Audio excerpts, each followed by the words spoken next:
What's up, guys? Raju here. I just got done watching Last Samurai Standing, a six-episode series on Netflix. It was season one, and I was blown away. I'm a huge fan of samurai culture, movies, games. I'm playing Ghost of Yotai right now. I grew up watching Kurosawa films, Loyal 47 Retainer, of course, Seven Samurai. Um, the 13 Assassins was very good. Yojimbo, Senjuro, Zatoichi, The Blind Samurai. The list goes on and on. So when I heard about this, I had forgot about it, right? And then somebody was talking about it online. I was like, oh, yeah, I do want to watch that. And it has to do with, it's kind of like Battle Royale, if you've ever seen that. Kind of Squid Game ish, mixed with Shogun. It takes place in 1878 Japan.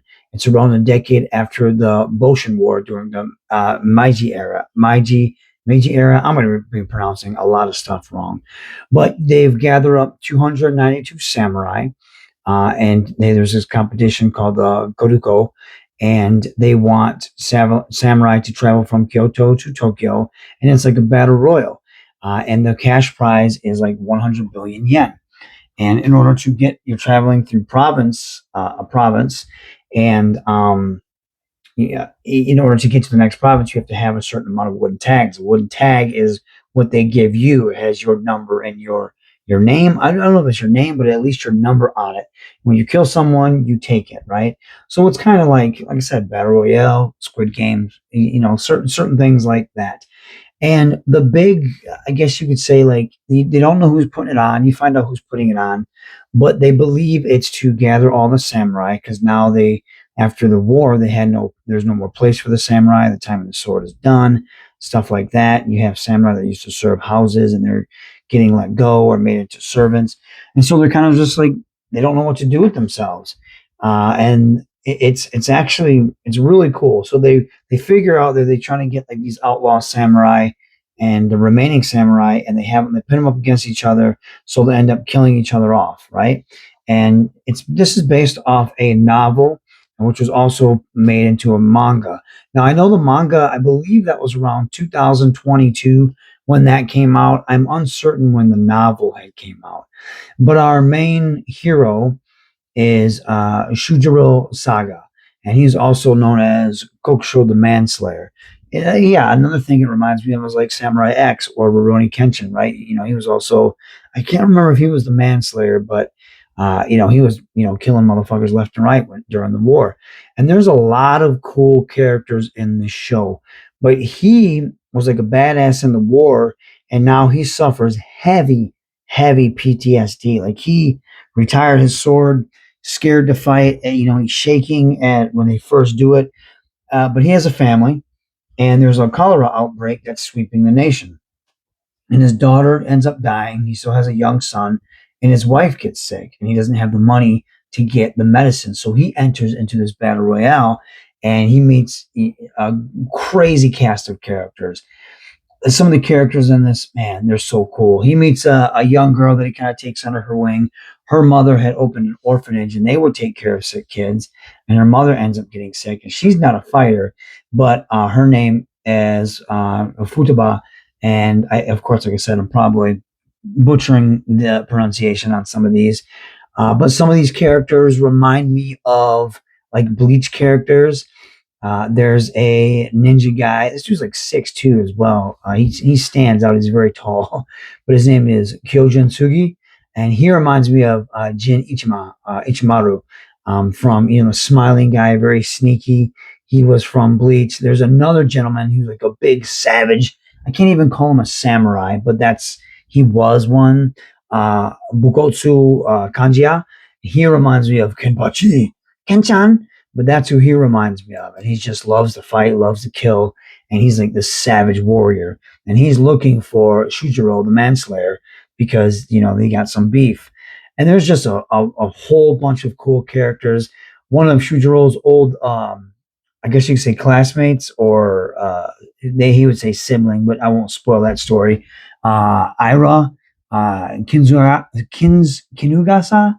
I think it is. She's awesome. There's this old ancient, I shouldn't say ancient, but he's like If you've ever watched old kung fu movies and there was Pai Mei, the white haired priest, he turned on the Wu Tang, turned on the Shaolin or whatever, and he's like the master of certain styles. There's this dude, his name is Gentosai, and he is hunting former students that were supposed to fight to the death, and they did not. And now he's hunting them, and they fear him. They kind of make him a little supernatural, almost like the Undertaker light. His fight scene is the only fight scene where I would say it's like kind of wire workish, but there's only a few moments where it's like that. But he's cool. He has a bell on his scabbard or his sheath, or it might even be his cane. I think he uses that as his cane. So like you would hear him, like you just randomly hear this little bell, and then they like freak out because like, oh, it's Gentosai. He's hunting us. The story, it's been done before. Like I said, Battle Royale, Squid Game, stuff like that. It's been done before, but now it's in this setting with samurai, and it works very, very well. I think the characters make it right. Some of the characters in this are just so much fun, and I never read the manga, so I know when they introduce certain characters, it's probably a big deal. And then I feel like because they introduce like a couple characters at the end of the season, and they kind of give them like a big intro, so I'm probably thinking to myself, I bet you if these characters are probably like a big deal. So people that read the manga or the novel, they're probably like, oh, it's so and so. That doesn't have that effect on me because obviously I haven't read these. I'm not familiar. The fight scenes are amazing. A lot of times you see in the States, unless it's something like John Wick and they have good fight choreographers, but a lot of time when you see in the States the fight scenes, it's very close and jumbled, and there's a lot of quick cuts. So you don't really get a good view of the fights like old school martial arts flicks. This is like old school martial arts flicks. There are some quick cuts and close fighting, but the majority of it is like a mid shot or a wide shot, and it's a long fight scene. And the fight scenes are very creative. The sword play is awesome. And I feel like a lot of it is done by the actual actors. There's a few things where you can tell it's done by the stuntmen, stunt women, but other than that, like when they're twirling the sword, doing like some of the fights, it's done by the actual actors, and it's really, really good. The fights are very you would think based off an anime that it would be kind of over the top. They're not really over the top. They're pretty much grounded, and they are flashy at times. The end fight between two characters, I won't say who, that is really well done. But there is one part where they're like on fire and they run out and go to the water, but they're not really the way they made them look like they were on fire. But then when they jump in the water, they have like some burn marks, but nothing crazy. It's like these guys would have no hair. And there's a few like it's not like the best show I've ever seen, but it's a very fun show. There's definitely things you're like, well, wait a minute, how'd that work with this, but it didn't work in that situation, or how come that's happening there, or this character is all of a sudden changing this. There is a lot of not a lot of it, but there's a little bit of it in the show, but it doesn't take away anything from me. And like I said, the fight scenes, they're some of the best fight scenes I've seen in a very long time.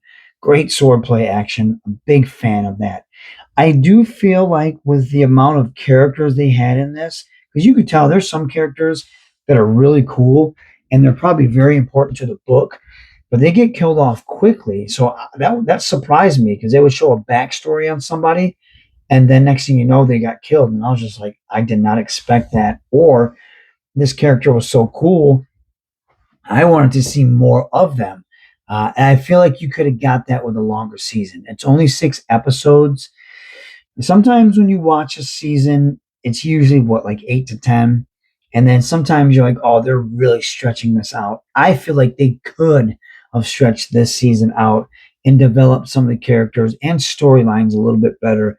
There's the side storyline with the one character I was telling you about, Gentosai, and his students that kind of comes out of nowhere at one point, and there's extra students that kind of come out of nowhere, and you're just like, they could have built that up better. And I do feel like with maybe at least 2 or 3 more episodes, they could have got that. I think, or 2 or 4 actually, 6 to 8 to 10. I think they could have got that.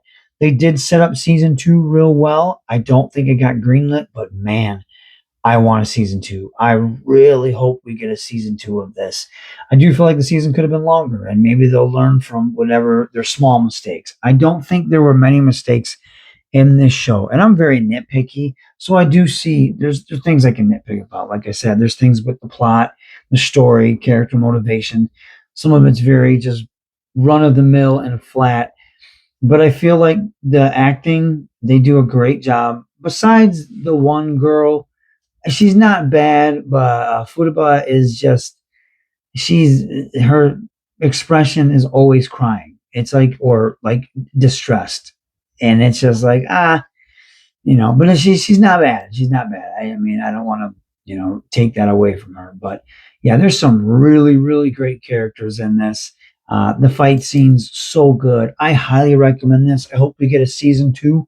I want a season two so badly. I think it deserves it. Right now, it's like 100% on Rotten Tomatoes. IMDb gave it like a 7.5 out of 8, with 89% people liking the show. I think it's 86% for fans. So that's good. I don't know how many reviews it has, but it's been out a while and it's standing at that 100%. I think that's awesome. I really do. This show, I loved it. I can't speak enough about it. It's something I really enjoyed. It's an easy watch because it goes fast. The action's real good. It usually ends on a cliffhanger to suck you into the next episode. And it's only 6 episodes. And it says it's an hour, but you got to think of credits and foreign credits and things like that. So they're probably 45 minutes to 50 minutes, but it does its job well. So yeah, Last Samurai Standing. I highly recommend the shit out of this. Highly recommended. Did you see it? If you did, what did you think? Sound off in the comments. Take care.